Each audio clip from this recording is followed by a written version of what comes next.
Welcome to my channel. Rameswaram நம்ம எல்லாருக்குமே நல்லா தெரிஞ்ச ஊர், one of the holy places of India. நிறைய பேர் எங்கேருந்தெல்லாமோ வந்து சாமி கும்பிட்றதுக்காக வருவாங்க. எஸ்பெஷலி நார்த் இந்தியன்ஸ் நிறைய பேர் இங்கே வருவாங்க. ஸோ நாங்களும் ஒன் டே ட்ரிப் அங்கே பிளான் பண்ணி போயிட்டு வந்தோம். ராமேஸ்வரம் நாங்கள் போய் கிட்டத்தட்ட 4-5 வருஷம் ஆயிடுச்சு. ராம்நாட் அண்ட் ராமேஸ்வரம் சைடு நம்ம போனாலே நிறைய பனைமரம் பார்க்க முடியும்.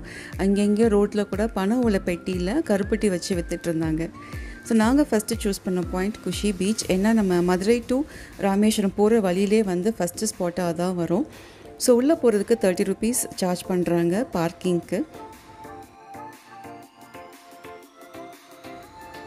ராமேஸ்வரமில் நம்ம பார்க்குறதுக்கு நிறைய இடம் இருக்குது. மினிமம் ஒரு 2 days இருந்தால் தான் நிதானமாக எல்லாத்தையுமே பார்க்க முடியும். ஸோ பீச்சுக்கு இப்போ வந்தாச்சு. கிட்ஸும் ரொம்ப எக்ஸைட்டடாக இருந்தாங்க. ஏன்னா அவங்க பீச்சுக்கெலாம் போய் ரொம்ப நாள் ஆச்சு.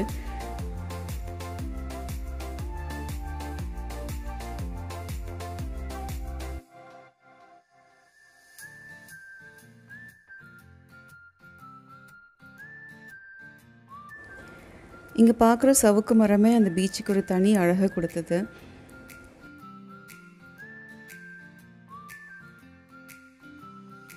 கண்டிப்பாக நான்வெஜ் லவர்ஸ்க்கு இந்த பீச் ரொம்ப பிடிக்கும். ஏன்னா நம்ம கண் முன்னாடியே ஃப்ரெஷ்ஷாக மீனை வந்து பொரிச்சு கொடுப்பாங்க. ஒவ்வொரு மீனும் வேறு வேறு வகையை சேர்ந்தது. ஒரு மீனோட காஸ்ட் 30 ரூபான்னு சொன்னாங்க. இந்த மாதிரி ஃபிஷ் நமக்கு ஸ்நாக்ஸாகவும் சாப்பிட பிடிக்கும். இல்லை வீட்டில் ஏதாவது சாதம் செஞ்சு கொண்டு வந்தால் கூட இந்த ஃபிஷ்ஷை சைட் டிஷ்ஷாக வச்சுட்டு நம்ம லஞ்சையும் கூட கம்ப்ளீட் பண்ணிக்கலாம்.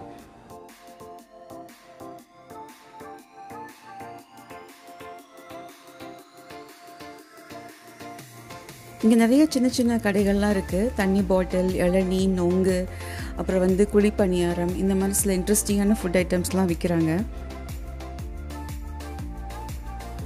இந்த பீச்சில் ரெஸ்ட் ரூம் ஃபெசிலிட்டிஸுமே அவைலபிளாக இருக்குது. நம்ம அங்கே போய் ரெஃப்ரெஷ் பண்ணுறதுனா பண்ணிக்கலாம்.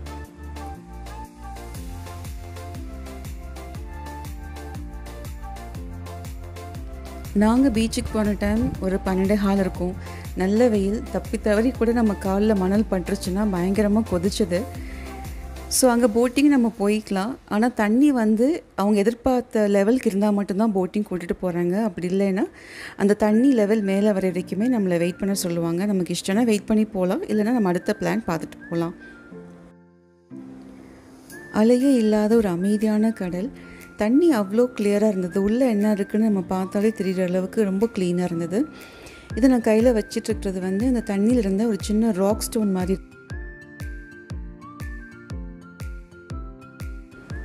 சர்ப்ரைசிங்காக ஒரு ஜெல்லி ஃபிஷ் பார்த்தோம். தண்ணியில் அப்படியே ரொம்ப ஸ்மூத்தாக ஃப்ளோட் ஆகி வந்துட்டு இருந்தது. ஆனால் அதுக்கு உயிர் இருக்கா இல்லையான்னு கூட எங்களுக்கு சரியாக கெஸ் பண்ண முடியல.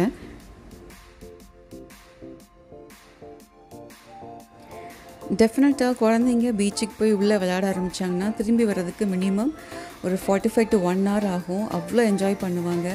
நிறைய பேர் இன்னொரு பக்கம் குளிச்சுட்டு இருந்தாங்க. ஃப்ரெண்ட்ஸாக ஃபேமிலியாக வந்து நல்லா என்ஜாய் பண்ணிகிட்டு இருந்தாங்க. நாங்கள் ரொம்ப கூட உள்ளே போகல, கொஞ்சம் முன்னாடி தான் நின்றுருந்தோம். அந்த இடத்துலையே வந்து சின்ன சின்ன மீன்கள் வந்து பார்க்க முடிஞ்சது.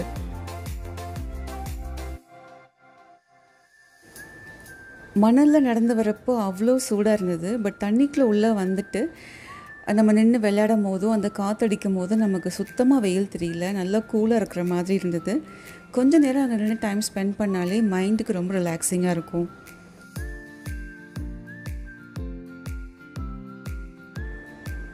இப்போ நாங்கள் ராமேஸ்வரம் போயிட்டுருக்கோம். இது பாலத்துக்கு முன்னாடி நான் எடுத்தது. அந்த ரைட் ஹேண்ட் சைடில் பார்த்தோன்னா அந்த பீச் நமக்கு நல்லா தெரியும், கடல் நல்லா தெரியும்.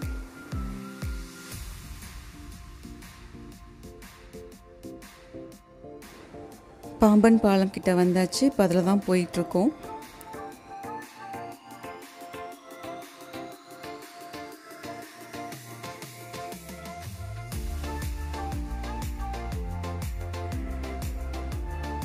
ஆஸ் ஆஃப் நவ் அங்கே வந்து புதுசாக ரயில்வே பாலம் போடுறாங்க. அதோட ஒர்க் தான் போயிட்டுருக்கு.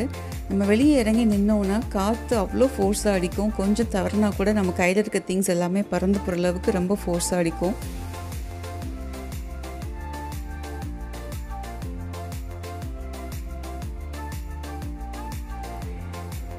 பாலத்தோட இன்னொரு சைடு போய் பார்த்தப்போ அங்கே மேலே கூட்டமாக பறந்து போயிட்டு இருந்தது. நமக்கு ரொம்ப க்ளோஸாக போயிட்டு இருந்தது. அதனால அந்த காற்றோட வேகத்தை வந்து பேலன்ஸ் பண்ணவே முடியல. அதை மீறிட்டு அது பறந்து போக ட்ரை பண்ணிகிட்ருக்கு.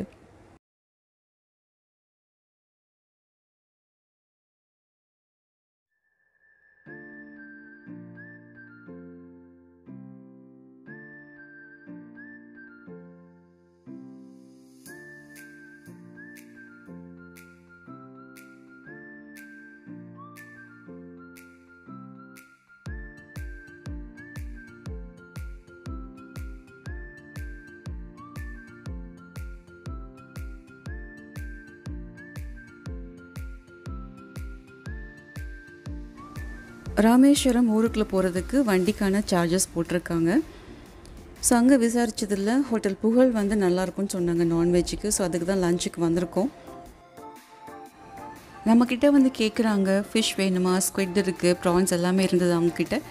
நம்ம எதை ப்ரிஃபர் பண்ணுறோமோ அதை ஃப்ரெஷ்ஷாக அவங்களே சமைச்சும் கொடுக்குறாங்க.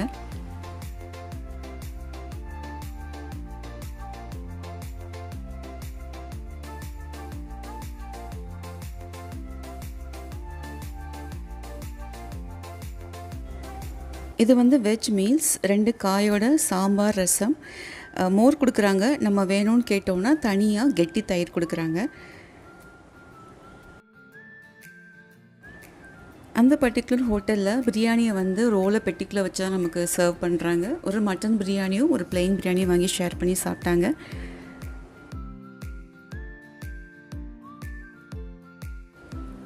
மீன் குழம்பு டேஸ்ட் நல்லாயிருக்குன்னு சொன்னாங்க. நிறைய வெஜ் ரெஸ்டாரண்ட்ஸ் ராமேஸ்வரமில் இருக்குது. ஸோ நம்ம விசாரிச்சோன்னா அவங்களே சொல்லுவாங்க எங்கே ஃபுட் நல்லாயிருக்குன்னு சொல்லி. நாங்களுமே அப்படி தான் வந்து இங்கே சாப்பிட்டோம்.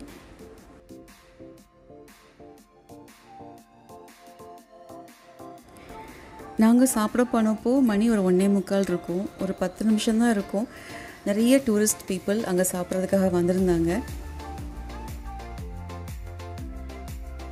ராமேஸ்வரம் கோயிலுக்கு சர் அப்துல் கலாம் அவங்க பிறந்த இடம், விவேகானந்தர் அவங்க வந்து இறங்கின இடமும் இங்கே தான் இருக்குதுன்னு சொன்னாங்க. இது மாதிரி நிறைய இடம் இருந்தது. பட் எங்களுக்கு பார்க்க டைம் இல்லை.